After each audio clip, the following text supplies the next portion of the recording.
plunges this country into economic, political, and social chaos. God help us. There must be adequate preparations for dealing with natural disasters, epidemics, and other like catastrophes. There must be provision of food and medical security, and the list goes on. Surely men and women who know and are determined to assert their rights will prove capable of performing these tasks, even without muskets in their hands if they are properly organized. So now, just as did the Minutemen of Lexington Green, patriots must consult what must be done for our own and the people's safety and make themselves ready for whatever service Providence might call us to. In and through these organizations that the Constitution declares to be necessary to the security of a free state, namely the militia of the several states.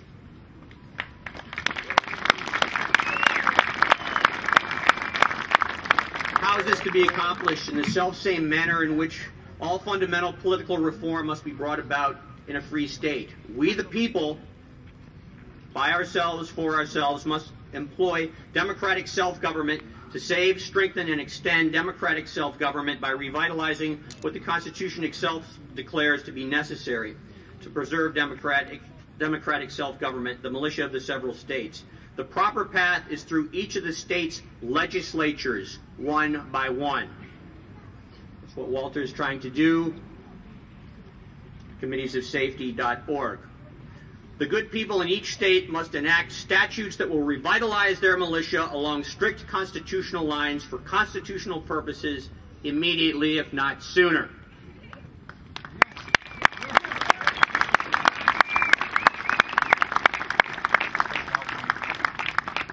In this effort, proponents of revitalizing militia should seek and welcome support from members and veterans,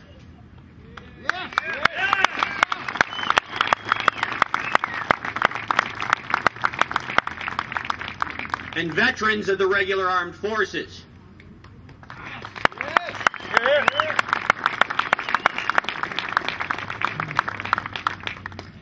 And of the state and local police, sheriff's departments, and emergency service agencies. One needs simply read the Constitution to realize that the militia's responsibilities to execute the laws of the Union, suppress insurrections, repel invasions, overlap the duties of the armed forces, and embrace those of the state and local police, sheriff's departments, and the kindred agencies. Therefore, when the militia are revitalized, they will complement the regular armed forces and supplement the police and emergency services personnel.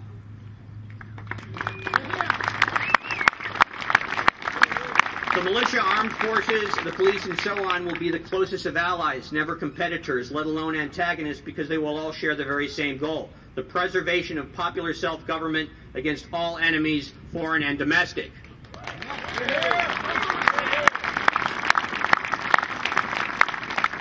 The enemies of a free state know this, which is why they belittle the movement for the revitalization of the militia with the contention that the revitalization of the militia is useless because the militia cannot effectively fight the armed forces.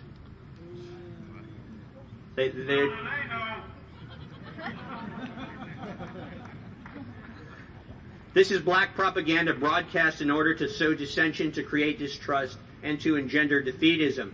And it is obviously wrong-headed because it rests on the demonstrably false assumption of an inherent conflict between the militia and the armed forces. Precisely where, copy right here, parchment, precisely where does the Constitution say the militia and regular armed forces must or will or should or even might fight against one another? Nowhere.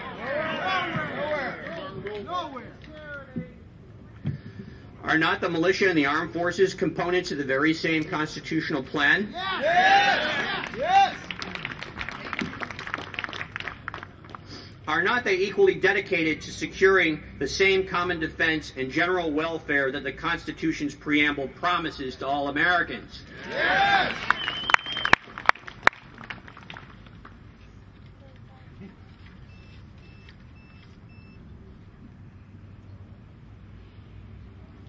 Perhaps the dark day will dawn when aspiring usurpers and tyrants will attempt to seize power in the United States.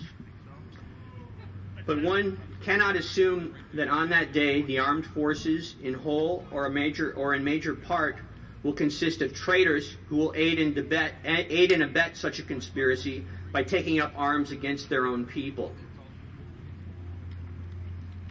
Perhaps, too, a few rogue elements in the armed forces might provide these usurpers with some aid and comfort. After all, every barrel contains a few bad apples.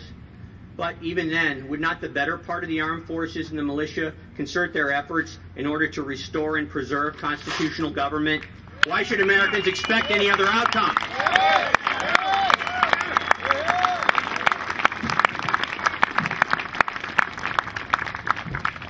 We are reminded here today that the members of the armed forces, the sheriffs, the police, and other public service personnel take an oath to support, protect, and defend the Constitution of the United States.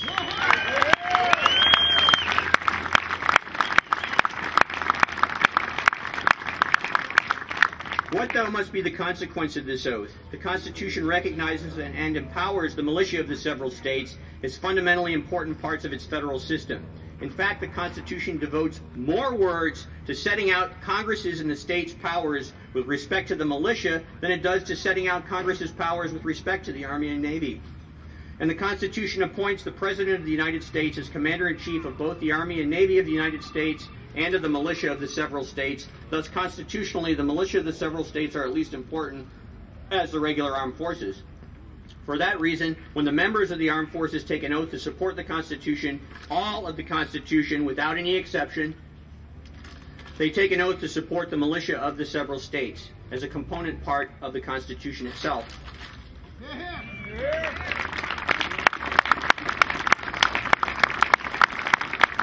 Today, however, the militia of the several states are not properly organized anywhere within the United States.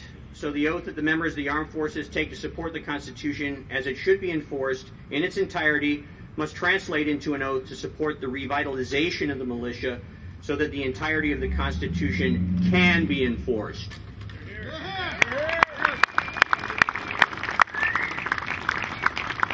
One cannot take an oath to support the Constitution as a whole while at the same time acquiescing in the neglect, failure, or intentional refusal of public officials to put into operation the very institutions that the Constitution itself declares are necessary to the security of a free state. The enemies of the free state also seek to demoralize patriots by claiming that the restoration of constitutional government throughout the United States is impossible.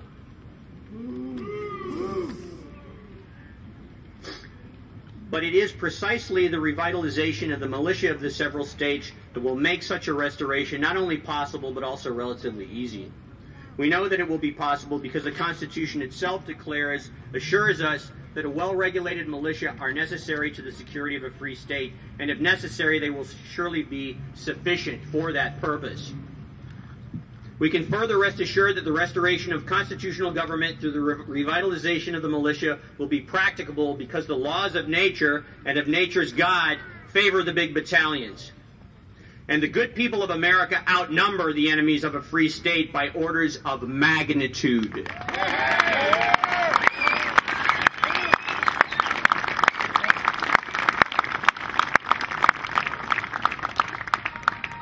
Not only that, once organized, the militia of the several states, Americans will have the unquestionable right in the form of constitutional authority as well as overwhelming might on their side. The embattled farmers of Lexington chose to meet the British troops on this green because this was the farmers' own ground and the British were invading and violating.